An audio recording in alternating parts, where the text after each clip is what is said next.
Muy buenas tardes, muchas gracias por la invitación. Vamos a conversar de un tema que me gusta muchísimo, que es el tema de la sonografía, el día de hoy en relación al hígado, la enfermedad hepática. Ustedes saben de ultrasonido endoscópico, instrumento desarrollado hace más de 40 años, fundamentalmente para estudio del páncreas, y habitualmente el diagrama aparece así, sin hígado. Pero créanme que el ultrasonido endoscópico tiene una excelente sensibilidad y la capacidad de tomar biopsias, ya que rastrea este instrumento en el eje que tiene un canal de trabajo en el eje del transductor, permite tomar biopsias, por cierto, no solo del páncreas, sino que del hígado. Del mismo modo, ustedes saben que existe una serie de técnicas que hemos ido desarrollando en relación al hígado, pero fundamentalmente limitado a la vía biliar. Saben el rol del ultrasonido endoscópico en la coledocolitiasis, en la instalación de prótesis por vía extraanatómica, por vía de ultrasonido endoscópico, prótesis biliar, estamos hablando, conocen del drenaje de la vesícula biliar por ultrasonido endoscópico, y todos estos son pacientes de nosotros, con la angiografía o instrumentación de la vía biliar a través de ultrasonido endoscópico, vía transgástrica con el esquema de arriba, o vía bulvoduodenal, como aparece en el esquema de acá abajo. Y esto, sin duda, que no nos apasiona mucho, pero bueno, la pregunta de hoy es el hígado. ¿Qué puede aportar ultrasonido endoscópico? Y hace mucho tiempo, más de 10 años, que sabemos que el hígado, época en que estuvo bien de moda el tema del ultrasonido endoscópico y lesiones principalmente focales hepáticas, aprendimos que el ultrasonido tiene una sensibilidad mejor que la tomografía computada y probablemente que la resonancia, donde hay mucho menos estudios, para detectar lesiones muy pequeñas, es decir, el ultrasonido endoscópico que está separado del transductor, el ultrasonido endoscópico está separado del hígado solo por escasos milímetros del estómago o el duodeno, permite apoyar el transductor sobre él y tiene una sensibilidad maravillosa comparado a lo que se conocía como ultrasonido intraoperatorio, ¿cierto? Por la paroscopía, pero en este caso sin las dificultades técnicas de aquello. Así que sensibilidad maravillosa, podemos detectar lesiones sobre 3 milímetros y cuando uno le hacen pacientes que se están estepificando, por ejemplo, para tumores de otro origen y posible metástasis hepática, encuentra más lesiones al compararlo al menos con la tomografía computada. Por cierto, de especificidad limitada, estas lesiones que encontramos tienen la capacidad de tomar biopsias, con lo cual mejoramos el rendimiento en forma muy importante. Pero ¿se puede mirar o biopsiar o registrar todo el hígado? La respuesta es sí, es decir, no es una cosa un poquito más laboriosa, pero podemos examinar todo el hígado, todos los segmentos hepáticos. Es cierto que biopsiar un segmento 7-8 sin duda que es un poco más complejo por la distancia, pero el resto de los segmentos son fácilmente examinables por esta vía. Así que sí, si uno le piden rastree todo el hígado, podemos buscarlo fundamentalmente en pacientes con hepatopatía crónica, riesgo de hepatocarcinoma o en búsqueda de metástasis de otra enfermedad. Por cierto, no solo tenemos score para saber si una lesión desde el punto de vista ultrasonografía endoscópica es maligna o benigna, sino que también hay técnicas que se han ido desarrollando y que de poco a poco están entrando también en esta área, como es el uso de la elastografía o contraste ultrasónico, el cual desafortunadamente no tenemos en Chile. Probablemente no es para todos los pacientes, pero este es un trabajo en el cual más de 240 pacientes fueron a biopsiarse una lesión sólida focal hepática y 20 de ellos no pudieron ser biopsiados por distintos motivos y ultrasonido endoscópico logró un 90% de accuracy para malignidad. Es decir, en prácticamente todos no solo pudo verla, sino que la pudo biopsiar con resultado adecuado, es decir, puede convertirse fácilmente en un rescate cuando hay un fallo en la biopsia percutánea, entender que tiene mucha menos limitación en el caso de presencia de citis u obesidad, que sin duda es una dificultad para los pacientes por vía percutánea. No solo podemos verlas, no solo podemos biopsiarlas, sino que eventualmente podemos hacer terapéuticas sobre ella. Hay información muy adecuada en relación a manejo y tratamiento de los escasos quistes hepáticos que necesitan, ¿cierto? Habitualmente en enfermedades poliquísticas, quistes muy grandes que eventualmente dan problemas. Podemos hacer aspiración, podemos hacer alcoholización en los quistes lavados con alcohol, lo cual ha demostrado rendimiento igual o mejor que el manejo percutáneo. Podemos hacer del mismo modo manejo de absceso con muy buenas tasas de éxito. Podemos lesiones metástasis u otras lesiones sólidas, podemos hacer alcoholización, radiofrecuencia, inserción de fiduciales, y la verdad, la lista de terapéutica que se ha intentado por vía ultrasonido endoscópico es muy amplia. La pregunta que nosotros todavía no vamos a responder es si realmente son útiles, digamos, eso hay que montarlo a los oncólogos, pero de que pueden hacer, sin duda que es así.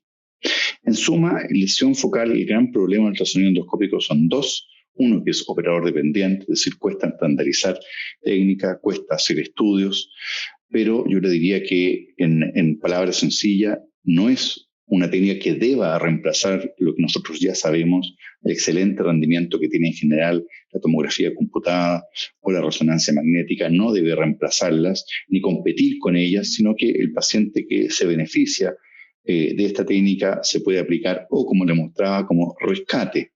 Puede sumar información en lesiones pequeñas. Es muy fácil funcionar lesiones izquierdas y salvo las 7 y 8, probablemente las derechas también. No se ve afectada por obesidad y otros factores locales como ascitis que no sea muy severa. Como le decía, puede ser una alternativa o rescate al manejo percutáneo.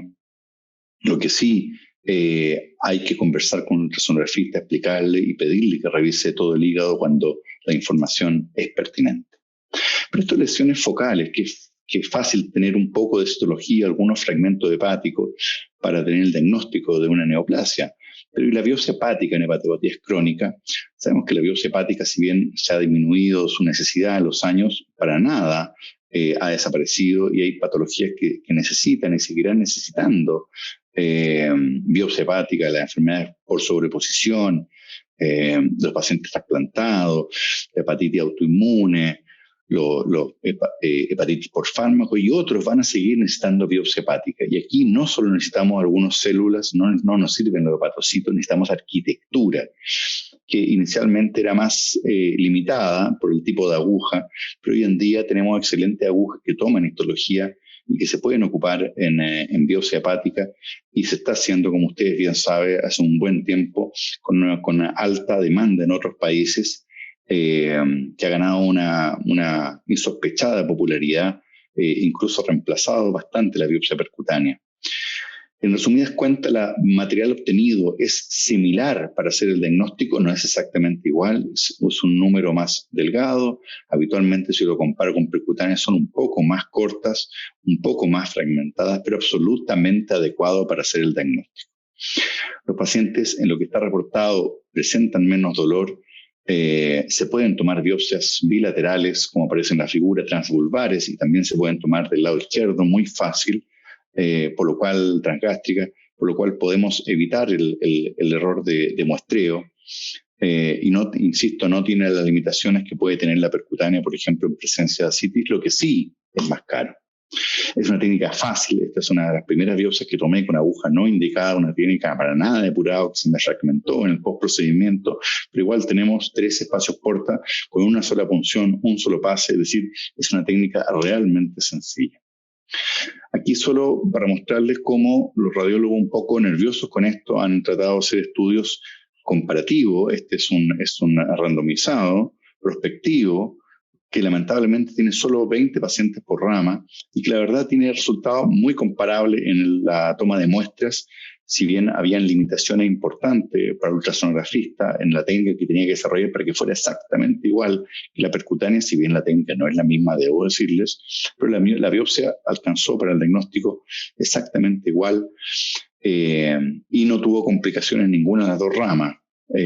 Siendo que estadísticamente o históricamente la punción percutánea tiene como un 4% de morbilidad en serie retrospectiva y la por ultrasonografía anda entre 2 y 3%, las mismas complicaciones, menos sangrado, más dolor la percutánea que por vía ultrasonido endoscópicos. Así que Yo le diría que es una técnica bastante buena que, como les mencionaba, ha ganado popularidad y en algunos lugares del mundo incluso ha reemplazado, ya que el paciente tiene una preferencia ya que está sedado y la verdad en post-procedimiento tiene notorio menos dolor. En algunos casos en particular puede tener todavía más trascendencia, por ejemplo, en el caso de la conejitis esclerosante primaria, donde sabemos que la resonancia, que es nuestro gran caballito de batalla, no tiene una sensibilidad de 100%, hay criterios desarrollados para el diagnóstico por ultrasonido endoscópico, tiene la posibilidad de tomar biopsias para confirmar, y por cierto, es muy útil en la estenosis dominante cuando son distales, no así en las proximales, que está muy limitado para el estudio por esta técnica y uno prefiere otras técnicas. Pero al menos para compararlo con la angiografía retrógrada endoscópica, que en mi juicio no debería ocuparse, sin duda que el ultrasonido endoscópico tiene notorios mejores números en sensibilidad para estenosis dominante versus cepillado sin los riesgos de una ERCP. Bueno, en resumidas cuentas, en relación a biopsia del parénquima hepático, yo le diría que cada técnica tiene su fortaleza, absolutamente es comparable con la biopsia percutánea, que ha sido lo que hemos ocupado por un tiempo muy prolongado ya, pero yo no creo que deba ser reemplazada fundamentalmente porque tiene costos mayores.